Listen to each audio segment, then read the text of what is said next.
아, 뭘 쳐다봐. 평화롭던 푸른솔 마을의 괴성이 울려 퍼진 순간 모든 것이 바뀌었습니다. 마을 사람들은 지금껏 이런 일을 겪어본 적이 없었거든요. 오후 5시, 검은색 승용차 5대가 마을 어귀에 나타났을 때부터 이미 불길한 예감이 들었어야 했죠. 차에서 내린 남자는 모두 11명. 이들의 등장은 마치 영화 속 악당들이 현실로 툭 튀어나온 것만 같았어요. 가죽 재킷에 선글라스를 낀 이들은 자신들을 흑사파라고 소개했습니다. 서울에서 온 조폭들이라고 했죠. 단합대회를 한다면서 마을회관을 빌려달라고 했지만 그 말투와 태도는 협상이 아니라 완전 명령조였어요. 마을 이장님은 떨리는 손으로 회관 열쇠를 건네줄 수밖에 없었습니다. 조용히만 해주세요 라고 간청했지만 이들의 비웃음 섞인 대답은 차가웠죠. 걱정 마세요 아저씨. 우리가 뭘 하겠어요? 하지만 그 말은 새빨간 거짓말이었습니다. 그날 밤부터 마을은 지옥으로 변했습니다. 이들은 마을에 하나밖에 없는 푸른솔 주점에서 고래고래 소리를 질러댔고 편의점에서는 물건을 집어들고 돈을 휙 던지며 거스름돈은 됐다고 했어요. 하지만 그 돈은 실제 가격의 절반도 안 되는 금액이었습니다. 더 심각한 건 마을 사람들을 대하는 태도였어요. 지나가는 할머니에게 어디 가세요? 라며 길을 막아서거나 농사일하는 아저씨들에게 힘들어 보이네. 우리가 좀 도와줄까? 라며 비아냥거렸습니다. 특히 젊은 여자들을 보면 입에 담지도 못할 말들을 쏟아냈죠. 사흘이 지나도록 마을 사람들은 속수무책이었습니다. 경찰서에 신고를 했지만 아직 실제 피해가 발생하지 않았다며 적극적으로 나서지 않았어요. 이들이 그냥 시끄럽게 노는 것뿐이라는 게 경찰의 판단이었습니다. 하지만 마을 사람들은 알고 있었어요. 이들이 단순한 양아치가 아니라는 것을요. 그리고 마침내 그 순간이 왔습니다. 사흘째 되던 저녁, 대학생 서연이가 도서관에서 집으로 돌아오는 길이었습니다.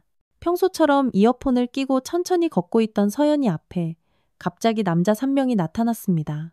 술에 취한 듯 비틀거리며 다가온 이들의 입에서는 역겨운 술 냄새가 풀풀 풍겼어요. 어디 가냐? 이쁘니? 한 명이 서연이 앞을 가로막으며 말했습니다. 서연이는 깜짝 놀라 이어폰을 빼고 뒤로 물러섰어요. 하지만 다른 두 명이 양옆에서 에워쌌습니다. 우리랑 같이 놀자. 이런 깡촌에서 혼자 뭐해? 서연이는 무서워하며 죄송합니다. 집에 가야 해서요. 라고 말했지만 이들은 더욱 집요하게 따라붙었어요. 급기야 한 명이 서연이의 팔을 붙잡으려 했습니다. 서연이가 몸을 피하자 다른 한 명이 거칠게 밀어붙였고 서연이는 그만 균형을 잃고 길바닥에 넘어지고 말았어요. 악! 서연이의 비명소리가 마을에 울려 퍼졌습니다. 무릎이 아스팔트에 쓸려 피가 났지만 이들은 그저 낄낄 웃어댔어요. 더 가관인 건 나머지 8명까지 소리를 듣고 우르르 몰려와 이 광경을 구경하며 박수까지 쳤다는 겁니다. 야, 이거 재밌네. 누군가가 휴대폰을 꺼내 촬영을 시작했어요. 시골 처자 자빠지는 거 찍어두자. 대박이다. 11명이 모두 웃으며 서연이를 둘러싸고 있는 모습은 정말 끔찍했습니다. 서연이는 무서워서 울음을 터뜨렸지만 아무도 도와주지 않았어요. 그 순간 멀리서 군용 지프 한 대가 마을로 들어오고 있었습니다. 운전석에 앉은 사람은 바로 특전사 중위, 지수였죠. 동생을 보러 휴가를 낸 지수는 아직 이 상황을 모르고 있었습니다. 하지만 곧, 아주 곧 모든 것이 바뀔 예정이었어요. 지수의 군용 지프가 마을 입구를 돌자마자 믿을 수 없는 광경이 눈에 들어왔습니다. 길 한복판에서 남자 11명이 여학생 하나를 둘러싸고 낄낄거리고 있는 모습. 그리고 그 중심에 무릎을 꿇고 울고 있는 사람은 바로 자신의 동생 서연이었습니다. 지수의 시간이 멈춘 듯했어요. 군인으로서 수많은 위기 상황을 겪었지만 이 순간만큼은 머릿속이 하얘졌습니다. 핸들을 꽉 쥔 손에 힘이 들어갔고 턱 근육이 단단히 굳어졌죠. 하지만 지수는 섣불리 행동하지 않았어요. 특전사 훈련을 통해 배운 첫 번째 원칙, 바로 상황 파악이 먼저라는 것을 잊지 않았거든요. 지프를 천천히 세우며 지수는 상황을 관찰했습니다. 남자 11명. 모두 20대 후반에서 30대 초반으로 보였습니다. 체격도 웬만했고 특히 그들의 행동거지에서 조폭 냄새가 물씬 풍겼습니다. 하지만 무엇보다 지수를 분노하게 만든 건 이들이 서연이를 조롱하며 즐거워하고 있다는 사실이었어요. 야, 계속 울어봐. 재밌네. 한 명이 휴대폰으로 촬영하며 소리쳤습니다. 다른 이들은 박수를 치며 시골 처자 우는 거 처음 보네 라고 비웃었어요. 서연이는 무릎에서 흘러나오는 피를 보며 더욱 서럽게 울고 있었습니다. 그 순간 지수의 눈빛이 차갑게 번뜩였습니다. 군용 지프에서 내린 지수의 모습은 평소와 달랐습니다. 단정한 군복 차림, 곧게 편 어깨, 그리고 무엇보다 특전사 특유의 서슬퍼런 기운이 온몸에서 뿜어져 나왔어요. 하지만 아직은 참았습니다. 감정적으로 행동하면 상황이 더 악화될 수 있다는 걸 알고 있었거든요. 서연아. 지수가 조용히 불렀습니다. 서연이가 고개를 들자 언니의 모습이 보였어요. 그 순간 서연이의 얼굴에 안도감이 스쳤지만 동시에 걱정도 됐습니다. 언니가 이 상황에 휘말리는 게 두려웠거든요.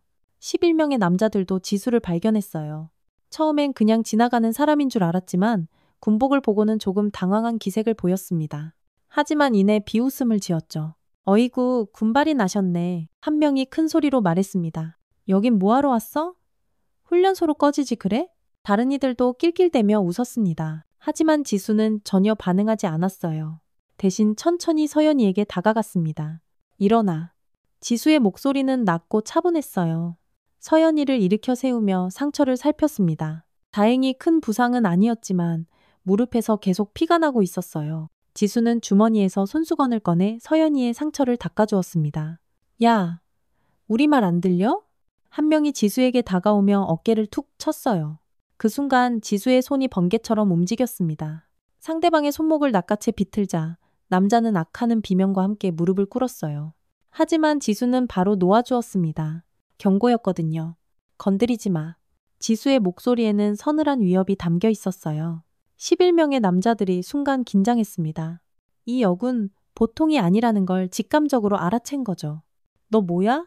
여기서 뭐 하는 거야? 리더격으로 보이는 남자가 나섰습니다. 하지만 지수는 대답하지 않았습니다. 대신 서연이를 자신의 뒤로 보내며 조용히 말했어요. 집에 가서 기다려. 언니가 꼭 갈게. 서연이는 망설였지만 언니의 단호한 표정을 보고는 천천히 걸음을 옮겼어요. 그 뒷모습을 보며 지수의 분노는 더욱 깊어졌습니다. 동생이 당한 모욕, 그리고 지금도 계속되고 있는 이들의 비웃음까지. 야, 우리가 그냥 좀 놀았는데 뭘 그렇게 심각하게 굴어? 한 명이 말했습니다. 시골 처자가 넘어진 거 가지고 뭘 그래. 그 말을 듣는 순간 지수의 인내심이 한계에 다다랐습니다. 하지만 여전히 폭발하지 않았어요. 대신 천천히 이들을 둘러보며 기억하기 시작했습니다.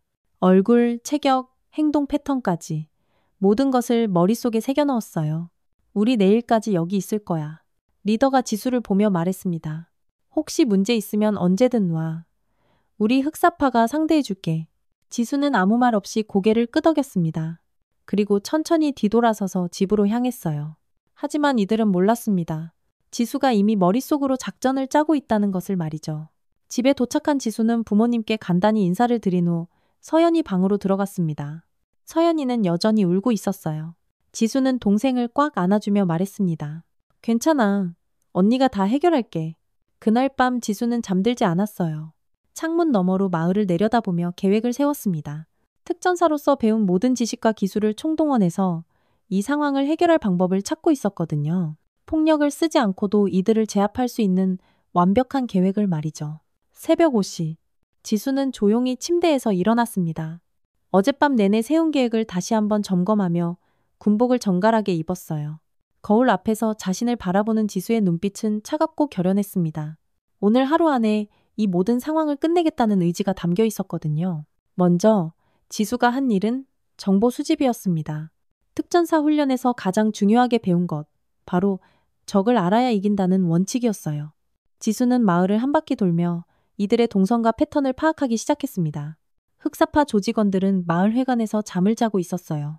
어젯밤 늦게까지 술을 마신 탓에 모두 깊이 잠들어 있었습니다. 지수는 건물 주변을 조심스럽게 살펴보며 구조를 파악했어요. 출입구는 정문 하나뿐이고 창문은 모두 1층에 있었습니다. 도망갈 곳이 많지 않다는 의미였죠. 이어서 지수는 마을 경찰서를 찾아갔습니다. 새벽 6시 경찰서에는 당직 경찰관 한 명만 있었어요. 지수가 들어서자 경찰관은 깜짝 놀라며 일어났습니다. 안녕하세요. 특전사 중위 지수입니다. 지수가 신분증을 보여주며 말했어요. 어제 제 동생이 당한 일로 신고를 하려고 합니다. 경찰관은 당황스러워했어요. 어제 신고는 받았지만 별다른 조치를 취하지 않았거든요. 지수는 차분하게 상황을 설명했습니다. 동생이 당한 일, 그리고 현재 마을에서 벌어지고 있는 상황까지 구체적으로 말했어요. 저는 오늘 이 문제를 해결하겠습니다. 지수의 목소리는 단호했어요. 하지만 모든 과정이 합법적으로 이뤄져야 합니다. 그래서 경찰서의 협조가 필요해요. 경찰관은 지수의 진지한 모습에 압도됐습니다. 그리고 무엇보다 특전사라는 직책이 주는 무게감을 느꼈어요. 결국 어떤 도움이 필요한지 말씀해 보세요. 라고 답했습니다. 지수는 미소를 지었어요. 계획의 첫 번째 단계가 성공한 거였습니다. 오전 9시. 흑사파 조직원들이 하나둘씩 깨어나기 시작했어요.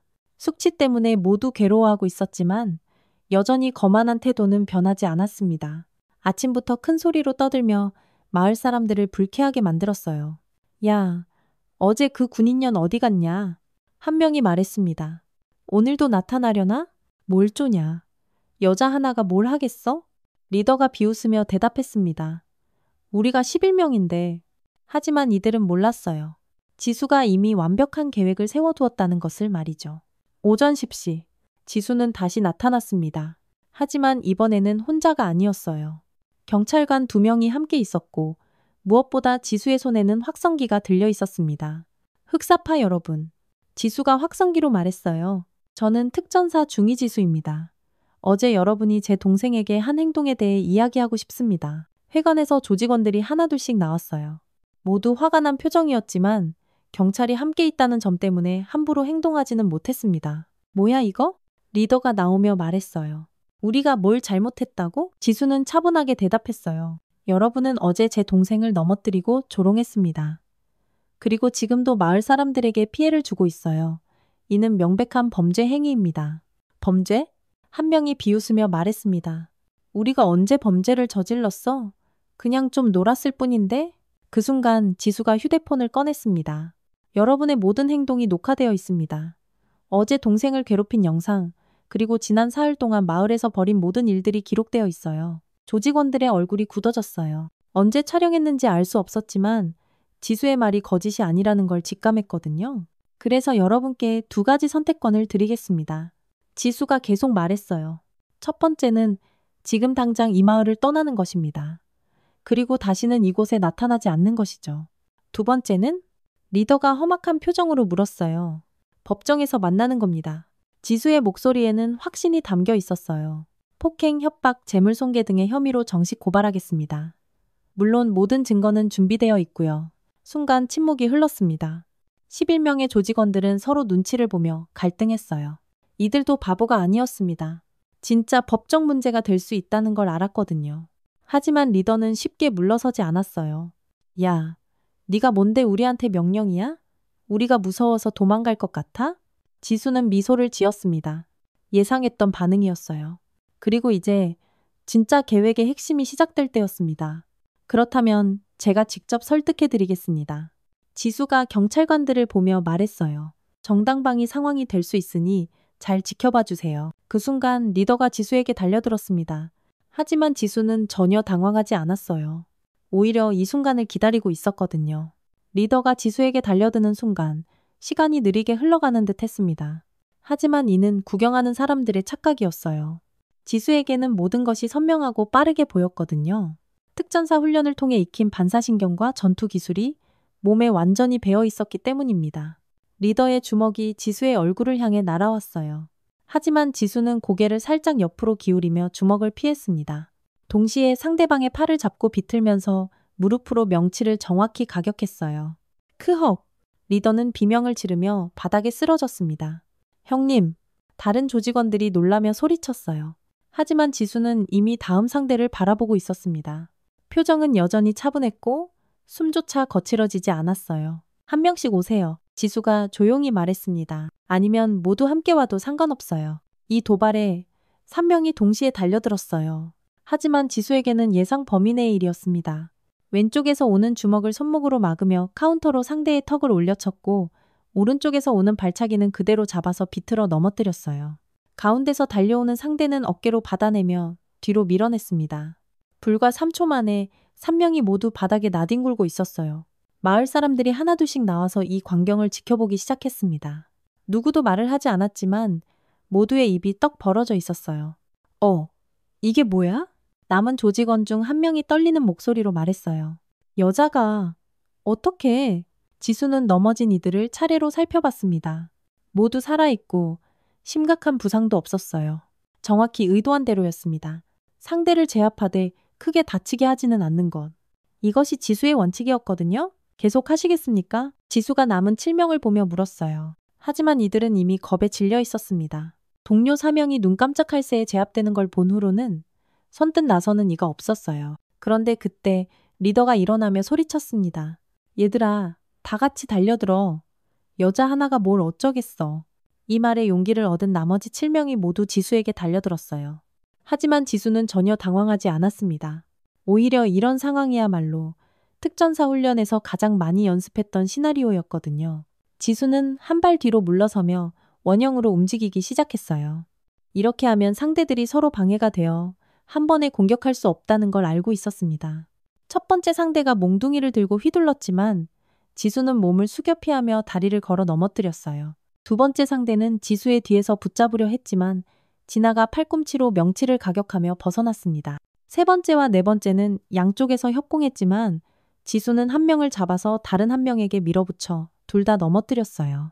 다섯 번째 상대는 의자를 들고 내려쳤지만 지수는 의자를 잡고 비틀어서 빼앗았습니다. 그리고 그 의자로 여섯 번째와 일곱 번째를 동시에 밀어내며 제압했어요. 마지막으로 다시 일어선 리더가 유리병을 들고 달려왔어요.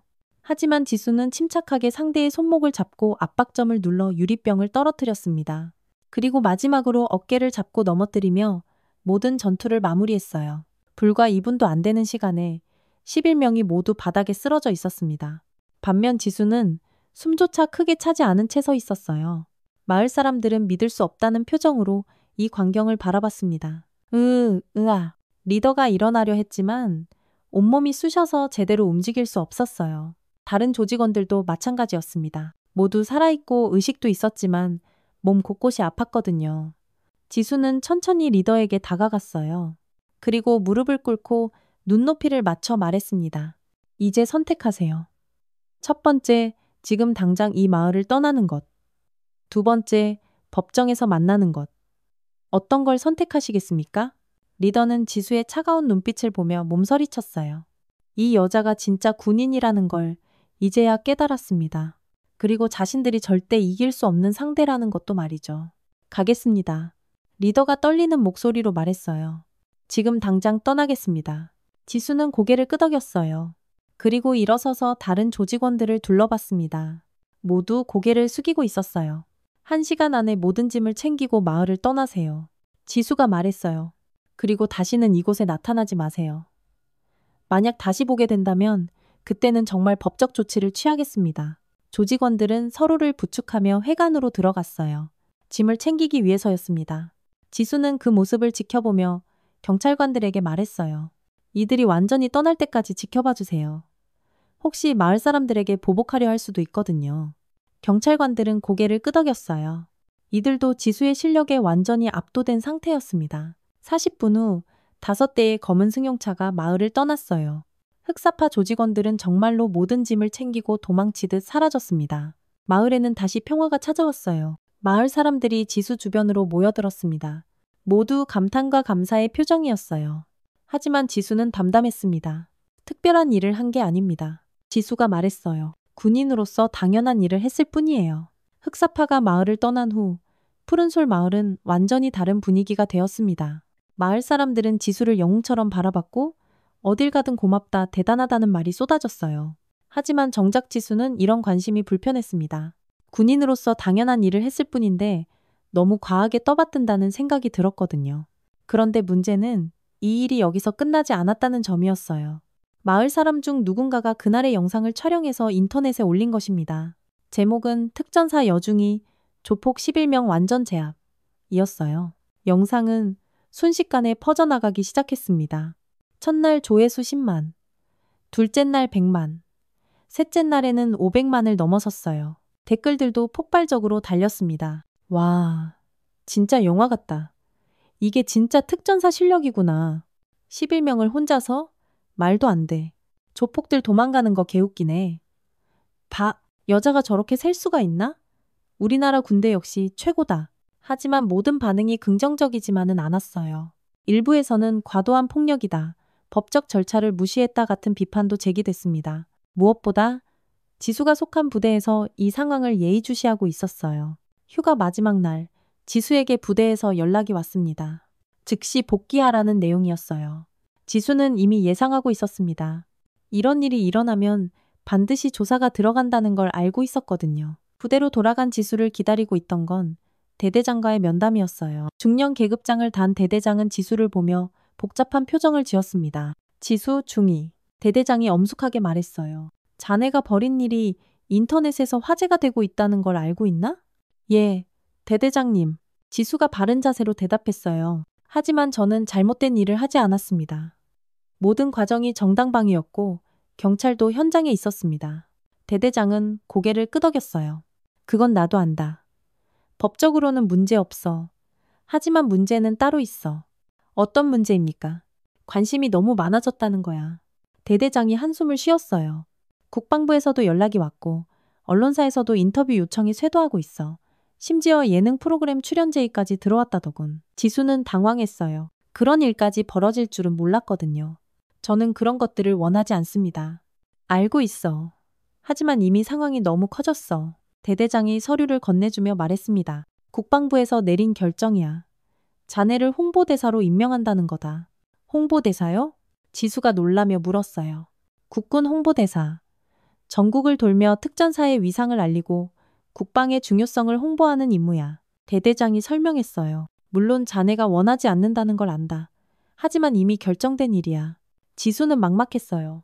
단순히 동생을 지키려고 한 일이 이렇게 커질 줄은 꿈에도 몰랐거든요. 하지만 군인으로서 명령을 거부할 수는 없었습니다. 며칠 후 지수의 인터뷰가 전국에 방송됐어요. 깔끔한 군복 차림의 지수가 차분하게 대답하는 모습이 많은 사람들에게 깊은 인상을 남겼습니다. 그날 상황에서 가장 중요하게 생각한 건 뭐였습니까? 동생의 안전이었습니다. 지수가 진솔하게 대답했어요. 하지만 동시에 법과 절차를 지키는 것도 중요했습니다. 폭력으로 폭력을 해결할 수는 없거든요. 11명을 상대로 싸우는 게 무섭지 않으셨나요? 무서웠습니다. 지수가 솔직하게 말했어요. 하지만 특전사로서 받은 훈련을 믿었어요. 그리고 무엇보다 제가 지켜야 할 사람이 있었기 때문에 용기를 낼 수 있었습니다. 이 인터뷰는 더욱 큰 화제가 됐어요. 특히 지수의 겸손하고 진솔한 모습이 많은 사람들의 마음을 움직였습니다. 특전사 지원자가 급증했고 여성 군인 지원자도 크게 늘어났어요. 한편 푸른솔 마을에서는 서연이가 언니 자랑을 하느라 바빴습니다. 친구들이 내 언니가 그 유명한 특전사야 라고 물으면 자랑스럽게 고개를 끄덕였어요.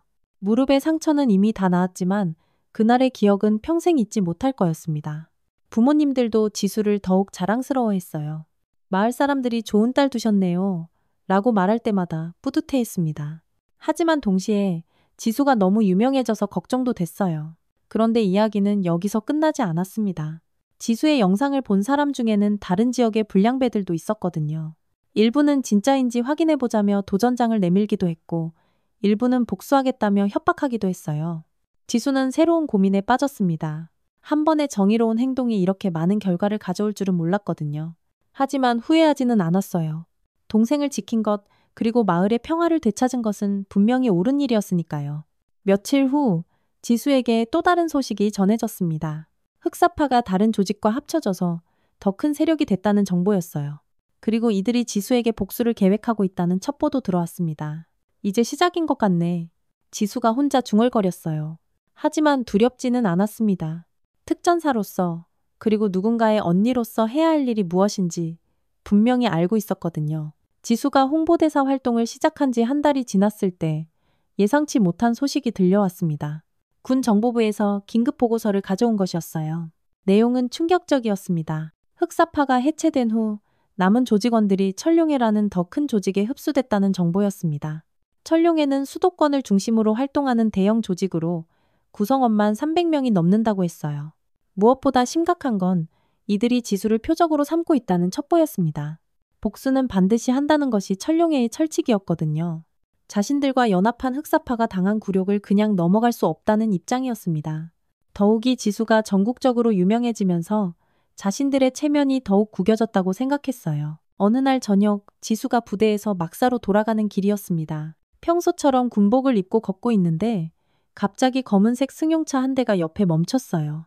창문이 스르륵 내려가며 한 남자가 얼굴을 내밀었습니다. 특전사 지수 중위. 맞나? 남자의 목소리는 차갑고 위협적이었어요. 지수는 즉시 경계 태세를 취했습니다. 상대방의 얼굴을 기억해두며 한 발 뒤로 물러섰어요. 누구시죠? 천룡회에서 왔다. 남자가 비웃으며 말했어요. 우리 식구들이 당한 거 알지? 흑사파 말이야. 지수의 눈빛이 차갑게 변했어요. 예상했던 일이 현실이 된 것입니다. 그래서 뭘 어쩌겠다는 거죠? 경고야. 남자가 담배를 피우며 말했어요. 앞으로 조심해. 특히 내 가족들 말이야. 푸른솔 마을이 어디인지 우리도 알고 있거든? 그 말을 듣는 순간 지수의 분노가 치밀어 올랐습니다. 자신은 어떻게 되든 상관없지만 가족을 건드린다는 건 절대 용납할 수 없었어요. 지금 협박하는 건가요? 협박? 남자가 웃었어요. 이건 예고편이야. 진짜는 따로 있어. 차가 떠난 후 지수는 즉시 상관에게 보고했습니다. 그리고 푸른솔 마을에도 연락해서 경계를 당부했어요. 하지만 마음은 편하지 않았습니다. 천룡회의 두목, 검은용 박철민은 조직 간부들을 소집했습니다. 50대 중반의 박철민은 수십 년간 조직 생활을 해온 베테랑이었어요. 그의 얼굴에는 깊은 흉터가 있었는데 젊은 시절 다른 조직과의 싸움에서 입은 것이라고 했습니다. 흑사파 놈들이 여자 하나한테 털렸다고? 박철민이 부하들을 노려보며 말했어요. 우리 체면이 말이 아니야. 형님, 그 여자가 특전사라고 합니다. 부하 중 한 명이 조심스럽게 말했어요. 실력이 보통이 아닌 것 같습니다만 특전사든 뭐든. 박철민이 책상을 내리쳤어요. 우리가 300명인데 여자 하나 못 건드려? 말이 되는 소리를 해. 박철민은 정교한 복수 계획을 세웠습니다. 직접 지수를 건드리면 군과 경찰이 나설 것이니 다른 방법을 택하기로 했어요. 바로 지수의 약점인 가족을 이용하는 것이었습니다. 먼저 그 여자 동생부터 건드려. 박철민이 지도를 펼치며 말했어요. 푸른솔 마을로 사람들을 보내. 하지만 섣불리 행동하지 말고 일단 감시부터 해. 그 여자가 직접 나타날 때까지 기다리는 거야. 일주일 후 푸른솔 마을에 낯선 사람들이 나타나기 시작했습니다. 이번에는 지난번처럼 대놓고 행동하지 않았어요. 대신 관광객인 척 또는 일꾼인 척 하면서 마을 곳곳에 숨어들었습니다. 펜션을 운영하는 마을. 이장님이 가장 먼저 이상함을 느꼈어요. 평소라면 하루 이틀 머물고 가는 관광객들이 일주일째 머물고 있었거든요. 그것도 5명이나 말이죠. 뭔가 이상해. 이장님이 서연이 아버지에게 말했어요. 저 사람들 계속 서연이를 지켜보고 있어. 학교 오갈 때마다 따라다니더라고. 서연이 아버지는 깜짝 놀랐어요. 지수로부터 조심하라는 연락을 받긴 했지만 설마 정말 이런 일이 벌어질 줄은 몰랐거든요. 지수한테 연락해야겠어요. 하지만 서연이는 이미 알고 있었습니다. 며칠 전부터 계속 누군가가 자신을 지켜보고 있다는 느낌이 들었거든요. 처음에는 착각인 줄 알았는데 점점 확실해졌어요. 특히 도서관에서 돌아올 때마다 같은 차가 멀리서 따라오는 것을 발견했습니다. 서연이는 무서웠지만 부모님께 말하지 않았어요. 걱정 끼쳐드리고 싶지 않았거든요. 부대에서 가족들의 연락을 받은 지수는 더 이상 참을 수 없었습니다. 상관에게 긴급 휴가를 신청했어요. 상황이 심각합니다. 지수가 대대장에게 보고했어요. 가족들이 위험에 처해 있습니다. 알고 있어. 대대장이 고개를 끄덕였어요. 이미 정보부에서 파악하고 있어. 천룡의 조직원 15명이 푸른솔 마을 주변에 배치됐다고 하더군. 15명이요? 지수가 놀랐어요. 지난번보다 더 많은 인원이었습니다. 이번엔 아마추어들이 아니야. 대대장이 심각한 표정으로 말했어요. 프로들이야. 그리고 무엇보다 이들은 복수가 목적이지 단순한 시비가 아니야. 지수는 각오를 다졌습니다. 이번에는 지난번과 차원이 다른 싸움이 될 것 같았어요. 휴가 승인해주지. 대대장이 말했어요. 하지만 혼자 가면 안 돼. 지원팀을 보내겠다. 지원팀이요? 특전사 동료 셋이다. 모두 내 실력을 인정하는 우수한 대원들이지. 이번 일은 혼자 해결할 수 있는 규모가 아니야. 다음 날 지수와 함께 3명의 특전사가 푸른솔 마을로 향했습니다. 팀장은 소령 계급의 최강혁이었어요. 10년 넘게 특전사로 복무한 베테랑이었습니다. 나머지 2명은 중사 이현우와 하사 정태민이었어요. 모두 실전 경험이 풍부한 정예 요원들이었습니다. 이번 작전의 목표는 명확해. 최강혁이 차 안에서 브리핑했어요. 지수 중위의 가족 보호. 그리고 천룡의 조직원들의 완전 제압이야. 상대가 15명인데 우리는 4명입니다. 괜찮을까요? 이현우가 말했어요. 숫자가 문제가 아니야. 최강혁이 웃으며 대답했어요. 우리는 특전사고 저들은 그냥 양아치들이야. 게다가 지수중의 실력은 이미 증명됐잖아. 저녁 무렵 4명의 특전사가 푸른솔 마을에 도착했습니다. 겉으로는 평화로워 보였지만 지수는 즉시 분위기가 다르다는 걸 느꼈어요. 마을 사람들이 불안해하고 있었고 곳곳에 낯선 사람들이 숨어 있는 게 보였습니다. 집에 도착한 지수를 가족들이 반겼어요. 서연이는 언니를 보자마자 안도의 눈물을 흘렸습니다. 언니, 정말 무서웠어. 서연이가 지수 품에 안기며 말했어요. 이제 괜찮아. 지수가 동생을 다독이며 말했어요. 언니가 모든 걸 해결할게. 그날 밤 지수와 동료들은 작전 회의를 열었습니다. 마을 지도를 펼쳐놓고 적들의 위치를 파악하기 시작했어요. 최강혁은 마을 곳곳을 정찰하며 상황을 분석했습니다. 적들은 3개 거점으로 나뉘어 있어. 최강혁이 지도에 표시하며 설명했어요. 펜션에 5명, 마을 회관 근처에 6명, 그리고 학교 주변에 4명이 배치되어 있어.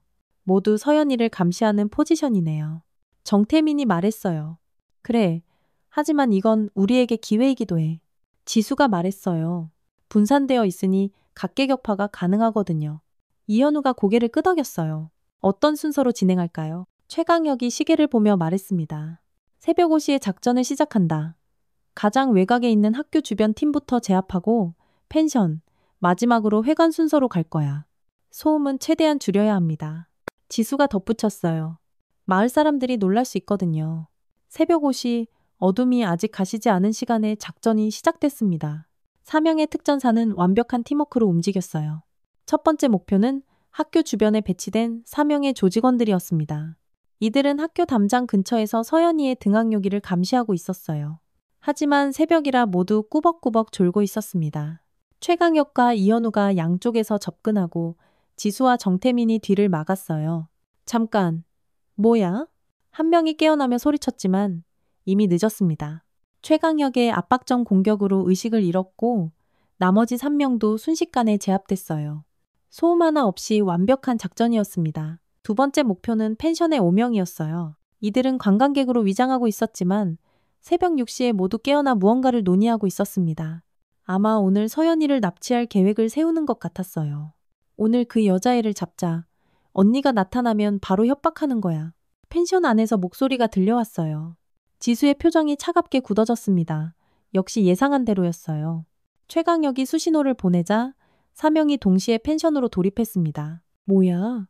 누구야? 조직원들이 놀라며 일어났지만 특전사들의 움직임은 번개 같았어요. 지수가 한 명을 제압하는 동안 최강혁은 2명을, 이현우와 정태민이 각각 한 명씩 처리했습니다. 으악! 비명소리가 잠깐 들렸지만 곧 조용해졌어요. 5명 모두 기절한 상태였습니다. 마지막 목표는 마을 회관 근처의 6명이었어요. 이들이 가장 경계심이 높았고 무기도 갖고 있을 가능성이 컸습니다. 실제로 회관 주변을 둘러보니 야구방망이와 쇠파이프 등이 보였어요. 이번엔 정면 승부해야겠어. 최강혁이 말했어요. 숨어서 기습하기에는 너무 경계하고 있어. 제가 미끼가 되겠습니다. 지수가 말했어요. 저를 보면 분명 흥분해서 몰려들 거예요. 그때 여러분이 측면에서 공격하시면 됩니다. 오전 7시 지수가 당당하게 회관 앞으로 걸어나갔습니다. 조직원들이 지수를 발견하자 즉시 긴장했어요. 아, 저 여자다. 한 명이 소리쳤어요. 지난번에 우리 형들 혼내준 그 여자. 6명이 모두 무기를 들고 지수를 향해 달려들었습니다. 하지만 이는 지수의 계획이었어요. 적들이 모두 한 곳으로 몰린 순간 최강혁과 이현우, 정태민이 동시에 나타났습니다. 뭐야? 또 있어? 조직원들이 당황했지만 이미 늦었어요. 4명의 특전사가 완벽한 팀워크로 6명을 제압했습니다. 지수가 앞에서 어그로를 끌고 나머지 3명이 측면과 후방에서 공격하는 완벽한 전술이었어요. 불과 10분 만에 모든 전투가 끝났습니다. 15명의 천룡의 조직원들이 모두 제압됐고 특전사 팀은 상처 하나 없이 작전을 완료했어요. 이제 본부에 연락해야겠어. 최강혁이 말했어요. 이들을 어떻게 처리할지 지시를 받아야 해. 하지만 지수는 다른 생각이 있었습니다. 단순히 이들을 체포하는 것만으로는 근본적인 해결이 되지 않을 거라고 생각했어요. 천룡회라는 조직 자체를 없애야 진정한 평화가 올 것 같았습니다. 소령님, 지수가 최강혁을 보며 말했어요. 제가 제안이 하나 있습니다. 제가 제안이 하나 있습니다. 지수가 최강혁을 보며 말했어요. 이들을 단순히 체포하는 것보다 철룡의 본부를 직접 타격하는 게 어떨까요? 최강혁은 놀란 표정을 지었습니다. 본부 타격이라니? 그건 우리 권한을 벗어나는 일이야. 하지만 이렇게 해서는 근본적인 해결이 안 됩니다. 지수가 진지하게 말했어요. 오늘 이들을 체포해도 철룡에는 또 다른 조직원들을 보낼 겁니다. 그러면 제 가족은 계속 위험에 처하게 돼요. 이현우가 고개를 끄덕였어요. 지수 중이 말이 맞습니다. 뿌리를 뽑지 않으면 같은 일이 반복될 거예요. 그때 제압된 조직원 중 한 명이 깨어났습니다. 리더격으로 보이는 남자였어요. 지수가 다가가자 그는 비웃으며 말했습니다. 특전사들이 우리를 다 잡았다고? 별거 아니네. 별거 아니라고요? 지수가 차갑게 말했어요. 우리가 여기서 연락이 안 되면 형님이 직접 나설 거야. 남자가 계속 말했어요. 검은용 형님은 우리와는 차원이 달라. 300명을 이끄는 진짜 보스거든. 최강혁과 지수가 눈을 마주쳤습니다. 예상한 대로였어요. 이들을 제압해도 더 큰 위협이 남아 있었던 것입니다. 형님은 이미 서울에서 출발했을 거야. 남자가 비웃으며 말했어요. 오늘 밤에는 여기 도착할 거고, 그러면 너희 모두 끝장이야. 지수의 표정이 굳어졌습니다. 시간이 얼마 남지 않았어요. 철룡의 본부에서 직접 나선다면 이번에는 정말 큰 전쟁이 될 것 같았습니다. 소령님, 결정해야 할 것 같습니다. 지수가 말했어요. 여기서 방어만 할 것인지 아니면 선제 공격을 할 것인지요. 최강혁은 잠시 고민했습니다. 군인으로서 명령 없이 행동하는 것은 위험했지만 동료와 민간인을 보호해야 한다는 의무도 있었어요. 좋아. 최강혁이 결심을 굳혔어요. 우리가 먼저 움직이자. 하지만 이건 비공식 작전이야. 모든 책임은 내가 질게. 고맙습니다. 소령님, 지수가 진심으로 말했어요. 오후 2시, 4명의 특전사는 서울로 향했습니다. 철룡의 본부의 위치는 조직원들을 신문에서 알아냈어요.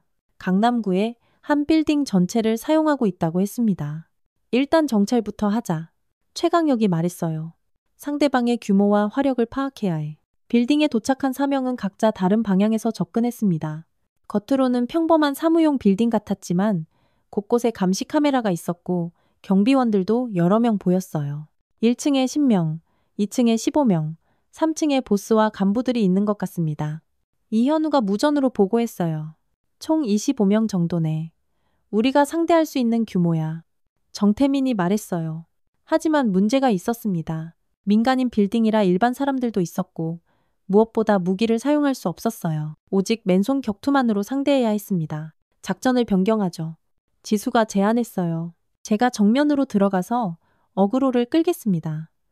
그동안 여러분은 비상계단으로 올라가서 보스를 제압하시면 됩니다. 너무 위험해. 최강혁이 걱정했어요. 괜찮습니다. 지수가 자신있게 말했어요. 지난번에 11명도 상대했는데 이번에도 할 수 있어요. 오후 5시. 지수가 당당하게 빌딩 정문으로 들어갔습니다. 접수원이 놀라며 어떻게 오셨나요? 라고 물었지만 지수는 대답하지 않고 엘리베이터 앞으로 갔어요. 야, 누구야? 경비원들이 달려왔지만 지수는 침착했습니다. 첫 번째 상대를 어깨로 밀어내고 두 번째는 다리를 걸어 넘어뜨렸어요. 특전사 지수다. 지수가 큰 소리로 외쳤어요.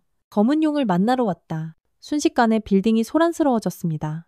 조직원들이 우르르 몰려 내려왔고 지수는 로비에서 이들과 맞붙었어요. 지난번보다 상대가 많았지만 지수의 실력은 더욱 향상되어 있었습니다. 그 사이 최강혁과 동료들은 비상계단으로 3층까지 올라갔어요. 보스의 사무실 앞에는 간부 5명이 지키고 있었습니다. 누구냐? 간부들이 소리쳤지만 특전사 셋의 공격은 압도적이었어요. 순식간에 모든 간부들이 제압됐습니다. 사무실 문이 열리며 검은용 박철민이 나타났어요. 50대 중반의 그는 생각보다 차분했습니다. 특전사들이 직접 왔구나. 박철민이 말했어요. 그 여자 때문에 더 이상 무고한 사람들을 건드리지 마. 최강혁이 단호하게 말했어요. 박철민은 웃었습니다. 재밌네. 그럼 1대1로 승부해볼까? 내가 이기면 너희가 물러가고 네가 이기면 우리가 손을 뗄게. 최강혁이 나서려 했지만 그때 지수가 나타났어요. 아래층의 조직원들을 모두 제압하고 올라온 것입니다. 제가 하겠습니다. 지수가 말했어요. 이 모든 일의 시작이 저였으니까요. 박철민과 지수가 마주 섰습니다. 수십 년간 조직 생활을 한 베테랑과 젊은 특전사의 대결이었어요. 박철민이 먼저 공격했습니다. 오랜 경험에서 나오는 노련한 기술이었지만 지수는 침착하게 막아냈어요. 반격으로 날린 주먹이 박철민의 옆구리를 정확히 가격했습니다. 박철민이 비틀거렸지만 곧 자세를 바로잡았어요. 역시 특전사답네. 하지만 승부는 이미 결정난 상태였습니다. 지수의 두 번째 공격이 박철민의 명치를 가격했고 세 번째 공격으로 그는 완전히 무력화됐어요. 끝났습니다. 지수가 쓰러진 박철민을 내려다보며 말했어요. 그날 밤 철룡의 조직원 전원이 경찰에 체포됐습니다. 특전사들의 신고로 경찰이 출동했고 모든 증거가 확보됐어요. 철룡회는 완전히 해체됐고 더 이상 지수와 가족을 위협할 세력은 남지 않았습니다. 일주일 후 지수는 다시 푸른솔 마을로 돌아왔어요. 이번에는 정말로 평화로운 휴가였습니다. 서연이는 언니를 보며 환하게 웃었고 부모님들도 안도의 표정을 지었어요. 이제 정말 끝난 거지? 서연이가 물었어요. 정말 끝났어. 지수가 동생의 머리를 쓰다듬으며 말했어요. 이제는 걱정하지 마. 그날 저녁 마을 사람들이 모여서 작은 축제를 열었습니다. 지수 덕분에 평화를 되찾은 것을 기념하는 자리였어요. 하지만 지수는 여전히 겸손했습니다. 저는 군인으로서 당연한 일을 했을 뿐입니다. 지수가 말했어요. 가족과 이웃을 지키는 것. 그게 군인의 본분이니까요. 몇 달 후 지수의 이야기는 영화로 만들어졌고 특전사에 지원하는 젊은이들이 급증했습니다. 특히 여성 지원자들이 많이 늘어났어요. 지수는 진정한 영웅이 되었지만 그보다 더 중요한 건 가족의 평화를 지켜낸 것이었습니다. 푸른솔 마을에는 다시 평온한 일상이 찾아왔고 서연이는 안전하게 학교를 다닐 수 있게 됐어요. 그리고 지수는 언제나 그랬듯이 묵묵히 자신의 임무를 수행하며 나라를 지키고 있었습니다. 진정한 영웅의 모습으로 말이죠.